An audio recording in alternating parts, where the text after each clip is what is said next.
एक ठाउँमा मासु छोडेछ अरे एउटा बुढाले, परिवारले सबलाई राखेर ल मासु छोडौँ, सबैले छोड्ने भनेको छैन, हाम्रो पनि छोडौँ है, कति खाइरहने हो भन्यो, छोडौँ। अनि त्यसपछिबाट बुढालाई आफैलाई खान मन लागेको छ 1.5 वर्षपछि। ल खाने भए खा है, बल्ला रोटी खाएर वल्ला रोटी खाएर भन्न थाल्यो आफै। बुढी कुन्नी पाएर ल्याउला भएर बसेको थिए, ल्यायो उत्तिखेर गएर पकाउन थालेको थियो। बुढीलाई बासा भित्र र बाहिर गर्न थाल्यो बुढो।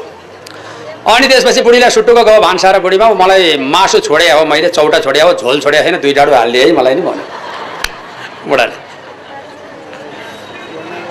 होइन हो र हुन्छ भन्यो, खिन्नु नि नगरिकन हालिदिए।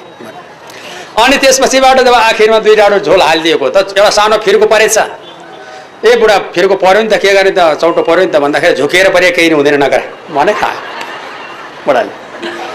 अनि आखिरमा खाइसकेपछि त खाइहाल्यो, जो भयो छोड्दै हालिदियो भएर सबै कुरमुरेर जानलाई बाँकी नराखी त्यही बुढोले खाइदिएछ।